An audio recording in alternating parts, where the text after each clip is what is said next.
साहित्यिकी में एक बार पुनः आप सभी का स्वागत है। आइए आज पढ़ते हैं कबीर ग्रंथावली का पद संख्या 171, जो हजारी प्रसाद द्विवेदी जी द्वारा संकलित किया गया है। सबसे पहले पद को पढ़ लेते हैं। बहुविध चित्र बनाई के हर रचियो कीड़ा रास, जहि न इच्छा झूलवे की ऐसी बुध के ही पास। झुलत झुलत बहु कलप बीते मन न छोड़े आश, रचि हिडोला अहो निशिहो चार युग चौमास।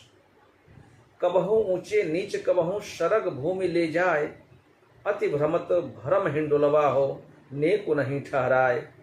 डरत हूँ यह झूलबे को राखु जादव राय, कहे कबीर गोपाल बिनती शरण हरि तू अपास।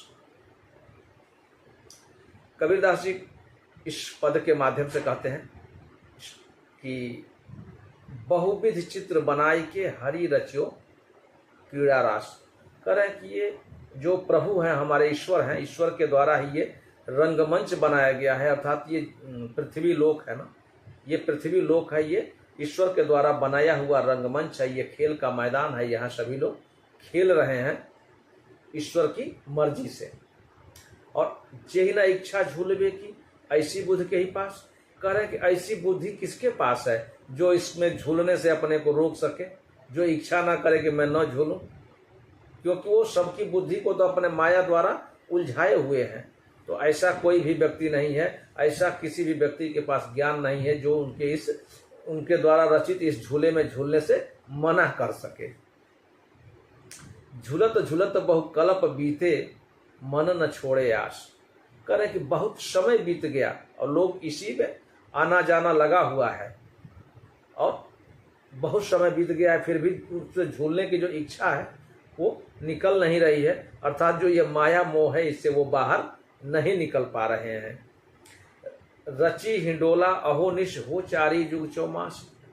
करें कि इस प्रकार से उन्होंने उस हिंडोले को एक जो झूला बनाया हुआ है ना, जो खेल का मैदान होता है तो उसमें झूला भी होता है ना, चरखी भी होता है, तो ऐसा झूला बनाया हुआ है कि लोग उसमें झूल रहे हैं। और चार युग चौमास अर्थात मास बरस और युग बीतते जा रहे हैं। कह रहे हैं चार युग चौमास कहने का अर्थ यह है कि हर तरह के मास, चारों मास, जैसे कुछ ऋतुओं को लेकर बात होती है, तो ये मास बीत रहे हैं और मास बीतने के साथ बरस बीत रहे हैं, बरसों बीतने के साथ युग बीत रहे हैं। अर्थात चारों युग, सतयुग, त्रेता, द्वापर, कलयुग क्रम से बीतते जा रहे हैं और लोग इसी मर्तलोक में बंधे हुए हैं, कभी नरक में, कभी स्वर्ग में, कभी नरक में, कभी स्वर्ग में आना जाना उनका लगा हुआ है, किंतु इस क्रम से वो वंचित नहीं हो पा रहे हैं, निकल नहीं पा रहे हैं। और इस क्रम में वो करें ना कि ये बार बार जो युग बदल रहे हैं, इस बदलते युग में व्यक्ति एक जगह स्थिर नहीं है। कह रहे हैं कि कभी उसको स्वर्ग में ले जाते हैं, कह रहे हैं कबहू ऊंच से नीच कबहू शरग भूमि ले जाए। कह रहे हैं कभी तो उसको यहाँ से स्वर्ग की तरफ ले जाते हैं और कभी स्वर्ग से फिर नरक की तरफ ले आते हैं। क्या है? कर्मों के आधार पे।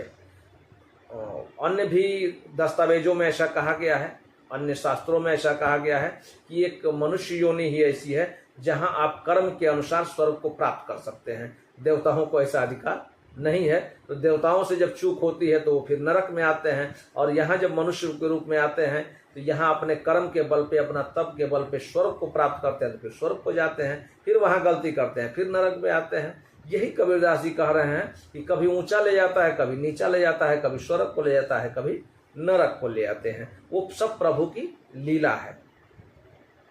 अति भ्रमत भरम हिडोलवा नेकु नहीं ठहराए। करें कि ऐसा ये भ्रमित झूला है कि इसमें व्यक्ति झूल रहा है, एक पल भी उसको ठहराव नहीं है, रुकना नहीं है। डरत हमें यह झूलबे को राख जादव राय। करें कि मैं राख जाद एक डरत हूँ यह झूलबे को राख जादव राय, कहे कबीर गोपाल बिनती शरण हरि तू पास।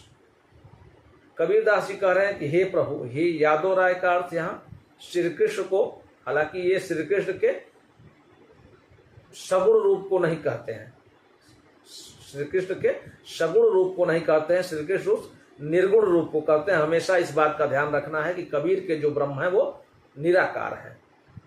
संबोधित तो उन्हीं को कह रहे हैं कि यादव राय अर्थात श्री कृष्ण, गोपाल भी कह रहे हैं उन्हीं को संबोधित करते हुए, किंतु उनके अंदर जो ब्रह्म है, जो अलौकिक है, उस ब्रह्म को ये पुकार रहे हैं। उस ब्रह्म की पहचान कबीर के पास है।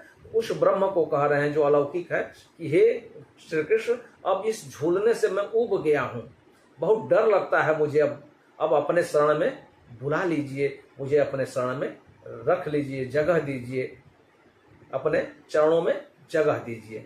कबीरदास जी कहते हैं कि यह ईश्वर के द्वारा ही रचित एक खेल का मैदान है और उसमें विभिन्न प्रकार के झूले लगे हुए हैं, जिसमें यह इंसान झूल रहा है, अर्थात ये जीवात्मा झूल रही है। झूलते हुए किसी के पास इस प्रकार का ज्ञान नहीं है कि इस झूले को मना कर दे, अर्थात जिसके मोह से, माया से वो दूर निकल जाए। ऐसा ज्ञान अभी किसी के पास नहीं हो पा रहा है और झूलते हुए वर्षों बरस बीत जा रहे हैं, युग बीते जा रहे हैं, किंतु इस झूले से लोग बाहर नहीं निकल पा रहे हैं, अर्थात जन्म मरण के बंधन से मुक्त नहीं हो पा रहे हैं। शास्त्रों में भी ऐसी बात कही गई है कि कभी मृत्यु लोक, कभी स्वर्ग लोक, कभी मृत्यु लोक, कभी स्वर्ग लोक, अर्थात कभी ऊपर ले जाते हैं, कभी नीचे ले जाते हैं।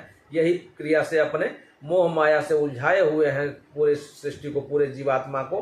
कोई इससे निकल नहीं पा रहा है। तो करेंगे, हे प्रभु, अब मुझे तो कम से कम अपने चरणों में शरण दे दो, क्योंकि मैं अब इस झूले से डर रहा हूँ, मुझे बहुत डर लग रहा है। अब इसमें मैं झूलना नहीं चाहता हूँ, यहाँ से मुझे निकाल दो। मैं तुम्हारे चरणों की वंदना करता हूँ, अपने चरणों में मुझे जगह दे दो। कविता अच्छी लगी हो आप दूसरों को शेयर अवश्य करिए।